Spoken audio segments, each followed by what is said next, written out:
What if Tony Stark didn't really die in Endgame? What if the Infinity Stones rewrote him? The moment Tony says, "And I am Iron Man," the movie wants us to believe we're watching an ending. A final sacrifice, a hero burning out in the brightest way possible, and on the surface, that's exactly what it is. Thanos and his entire army are erased. Tony's armor starts breaking apart. The energy tears through his body. Pepper kneels beside him. The light in his arc reactor fades, and the MCU closes the book on the man who started it all. But the more I kept revisiting that scene, the more something about it felt incomplete. Not emotionally incomplete. That scene lands perfectly, but cosmically incomplete. Because Tony didn't die from a missile, a blade, or even a normal explosion. He died after channeling all the 6 Infinity Stones at once. And that changes everything. The Infinity Stones are not weapons in the ordinary sense. They are not just 6 glowing batteries that overload whoever uses them. Each stone represents a law of existence, space, time, reality, power, mind, and soul. So when Tony used all 6 at once, he didn't just absorb energy. He connected himself to the architecture of reality. That means his death cannot be understood like any other death in the MCU. His body absolutely failed. That part is obvious. Human tissue cannot contain cosmic law. But what happened to his consciousness? What happened to the thing that made Tony Stark Tony Stark? That's where this theory starts getting unsettling. Because I don't think the stones simply killed him. I think they processed him. I think they took him apart on a level far beyond flesh and turned him into something else. And once I started connecting the dots, one example in the MCU kept coming back to me. Red Skull. He touched the Space Stone, and instead of just dying, he was displaced, repurposed, rewritten. He was thrown across the universe to Vormir and transformed into a cursed guardian of the Soul Stone. That moment quietly established a terrifying rule in Marvel. Direct contact with an Infinity Stone doesn't always destroy you. Sometimes it changes your role in existence. Sometimes it exiles you into a new cosmic function. So if one stone could do that to Red Skull, then what could all 6 do to Tony Stark? A man who didn't just touch them, but wielded them together in the most important snap in multiversal history. That possibility is where this whole theory stops being tragic and starts becoming mythic. Now here's the core idea. Tony Stark physically died, but existentially, he was not allowed to end. The stones burned through his human form, yes, but in doing so, they exposed his soul, memory, identity, and every possible version of himself to all 6 laws of the universe at the same time. In simple terms, his body died, but his essence was displaced, removed from normal existence. Not heaven, not hell, not simple death. Something stranger, something closer to a cosmic transfer. And Marvel has already hinted that this kind of thing is possible. After Thanos used the gauntlet, he briefly entered that mysterious orange metaphysical space and encountered young Gamora. Whether you call it the Soul World, Soul Plane, or an intermediate dimension, one thing became clear. A snap can send consciousness somewhere. So if Thanos reached that plane, then Tony almost certainly did too. And if Tony entered that place, then imagine what he would have seen. Not just his life flashing before his eyes, but every version of the life he could have lived. Every choice, every invention, every universe where he built armor, built weapons, built peace, or built catastrophe. This is where the theory gets really powerful for me.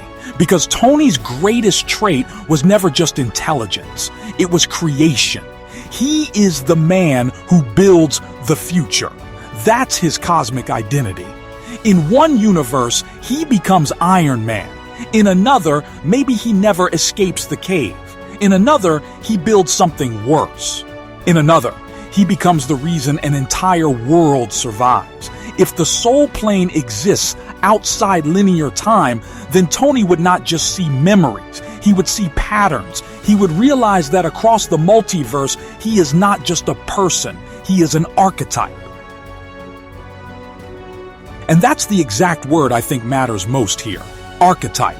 Because when people talk about a possible Tony Stark and Doctor Doom connection, the easiest explanation is just variant logic.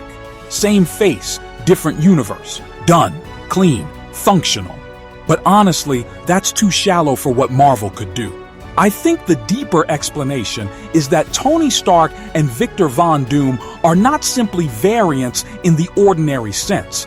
They are expressions of the same multiversal blueprint, two outcomes generated from one recurring cosmic identity. Look at the similarities and it gets eerie fast. Both are unmatched geniuses. Both build armor. Both combine science with forces that border on the impossible. Both are obsessed with control. Both believe they alone can solve the future if everyone else would just get out of the way. The difference is not the blueprint. The difference is the life around it. In one reality, that blueprint is shaped by love, mentorship, second chances, and the Avengers. It becomes Tony Stark, a flawed narcissist who learns sacrifice. In another reality, that same blueprint is shaped by trauma, humiliation, unchecked ego, and catastrophic loss. It becomes Victor Von Doom, a savior complex without humility, a protector who becomes a ruler, a genius who decides the world can only be saved if it is controlled. That's why I think the face overlap, if Marvel goes there, would not be a gimmick. It would be the point. Same soul pattern, same cosmic architecture, different moral outcome. Tony is the redeemed version of that archetype. Doom is the corrupted evolution. And if the Infinity Stones encountered Tony at the moment of his sacrifice, maybe they didn't just witness a death. Maybe they recognized an anchor identity worth preserving. That's the twist that changes the whole story. The Stones chose not to let Tony rest, not out of kindness, not as a reward, but because beings of that scale don't think in human emotions. They think in functions. Red Skull was repurposed as a guardian. So what if Tony was repurposed as an instrument? A living imprint scattered across the multiverse for some future cosmic necessity. I'm not saying Tony woke up the next day in a metal throne and said, "I am Dr. Doom now." That would be way too simple. What I think happened is much more disturbing. Tony's consciousness fractured. One part of him moved on. One part became memory residue. And one part, the most dangerous part, the will that always needed to solve, protect, fix, and control the future, was left behind as a multiversal echo.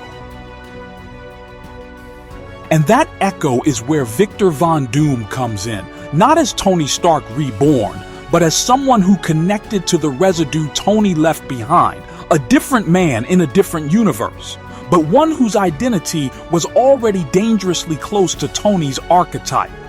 So when that broken Stark echo moved through the multiverse, Victor was compatible with it. Like a signal finding the right receiver. Like unfinished code finding a system that could run it. And suddenly, Doom begins experiencing things that do not belong to him. Not full memories, not clean flashbacks, fragments, heat, ash, a battlefield, a dying reactor, Pepper's face, Peter saying, "Mr. Stark." A voice repeating one line over and over, like it was branded into the soul of reality itself. And I am Iron Man. That is not just fan service. That is horror. Because now Victor isn't dreaming, he's inheriting. And Multiverse of Madness actually gives this theory a terrifying amount of support. That movie establishes that dreams can be glimpses of other lives, other universes, other versions of ourselves. So if Doom begins seeing Tony's final moments in sleep, he wouldn't interpret them as fantasy. He would interpret them as memory leakage, proof that another self, another possibility, another destiny is bleeding into him. And that changes Doom's psychology completely, because he wouldn't just be a villain trying to conquer Earth. He would become a man obsessed with understanding why the universe keeps showing him the death of someone who looks like him, thinks like him, and saved a world he never got to save. At first, he might even envy Tony. Then he would study him. Then, inevitably, he would judge him. And this is where the emotional and philosophical core of the theory clicks into place. Doom wouldn't see Tony as his past. He would see Tony as his failed counterpart, a version of himself who had the right instincts but the wrong conclusion. In Doom's eyes, Tony's sacrifice would not prove heroism. It would prove weakness, because sacrifice saves one moment. Control saves every moment after. That would become his belief. Tony Stark died to save the universe, Doom would think. And that was exactly the problem. He should have lived and ruled it into stability. That is such a perfect Dr. Doom motivation that I can't stop thinking about it. He wouldn't want to destroy the Avengers because he hates them. He would want to replace them because he thinks he has surpassed them. He would genuinely believe he is the better answer to Tony's unfinished mission. Now imagine how this lands in an Avengers doomsday setup. The multiverse is already tearing.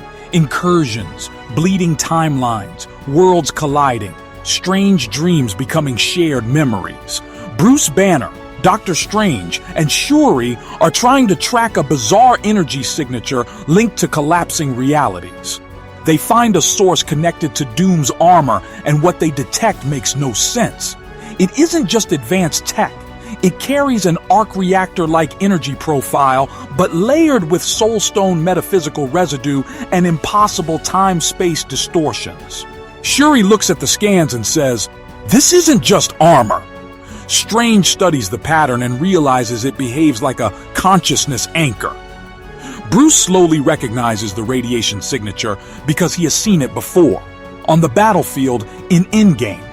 And in that instant, the theory becomes a nightmare. Because now the Avengers aren't just fighting Doom. They are fighting something that still carries Tony's ghost. And the scariest part is that the people who would feel it first are not the scientists. It would be the family. Peter Parker would look at Doom and feel that impossible familiarity before he can explain it. Not because he remembers Tony directly in a legal or magical sense, but because emotional imprint survives in weird ways in Marvel. Pepper would know immediately that this is not Tony, but she would also know something of him is trapped in there. That's the pain. It's not reunion, it's contamination. And Morgan would be the devastating key, because if anyone could resonate with the soul-level imprint of Tony Stark, it would be his daughter. Imagine Doom freezing for 1 second when he sees her, as if a buried signal inside him suddenly wakes up, and then she quietly says the one word he cannot process without cracking, "Dad?" And there's one more layer that makes this feel even more plausible when I break it down. The MCU keeps returning to the idea that identity is bigger than biology. Vision dies, but fragments of him survive in code, memory, and white vision. Loki dies, but variants prove a self can keep reappearing under different conditions. Gamora dies, yet another version continues with none of the same emotional history. Even Wanda's story is built around the idea that grief can reach across realities and pull on alternate selves. Marvel has been training us for years to accept that a person is not just a body. A person can survive as memory, pattern, imprint, function, or echo. So if there is one character whose entire legacy revolves around leaving pieces of himself in machines, protocols, AI systems, and future generations, it's Tony Stark. He was doing a human version of multiversal imprinting long before the stones ever touched him. JRVIS, FRIDAE, Edith, holograms, recordings, contingency plans. Tony was always building ways for himself to continue after absence. The Infinity Stones may have simply taken that instinct and elevated it to a cosmic scale. They turned the man who always left backups into the one person reality itself refused to fully delete. And if Marvel really wanted to make this unforgettable, the final reveal would not be Tony coming back with a heroic smile. It would be something much sadder and much more powerful. Doom, at the peak of his control, would finally crack in one tiny private moment. Maybe he's alone. Maybe the mask is damaged. Maybe he's staring at his own reflection and hearing two voices layered inside one mind. Victor wants order. Victor wants dominion. Victor wants to prove he is superior to the man whose death keeps haunting him. But beneath that, for one flicker, there's Tony. Not enough to take over. Not enough to be saved cleanly. Just enough to feel the tragedy of what he has become. That's why this theory works for me. It doesn't cheapen Tony's sacrifice by undoing it. It weaponizes it. It says the universe honored his sacrifice in the cruelest way possible by turning it into a new responsibility, a new curse, a new war. In that sense, Dr. Doom wouldn't just be the next big villain. He would be the aftershock of Iron Man's final act, still burning years later. And suddenly, every old Tony line gains a darker meaning. Sometimes you gotta run before you can walk. If we can't protect the Earth, you can be damn sure we'll avenge it. I just finally know what I have to do. What if he did know? Not the death, but the rewrite waiting on the other side. That, to me, is the final dagger of the whole theory. Tony Stark is neither fully alive nor fully gone. He exists as residue, soul, memory, archetype, destiny. And Dr. Doom becomes the vessel where all of those broken pieces turn dark. Which means the final conflict would not just be physical, it would be spiritual. The Avengers would not simply be asking, how do we stop Doom? They would be asking something far worse. If Tony is still in there somehow, are we willing to lose him all over again? And that is why I think this theory hits so hard, because it turns Endgame from an ending into a transformation. Tony Stark died saving the universe, yes, but the Infinity Stones may have had one last use for him. They didn't let him disappear. They rewrote him into Destiny's greatest mistake. If you want more breakdowns like this, like, share, and subscribe.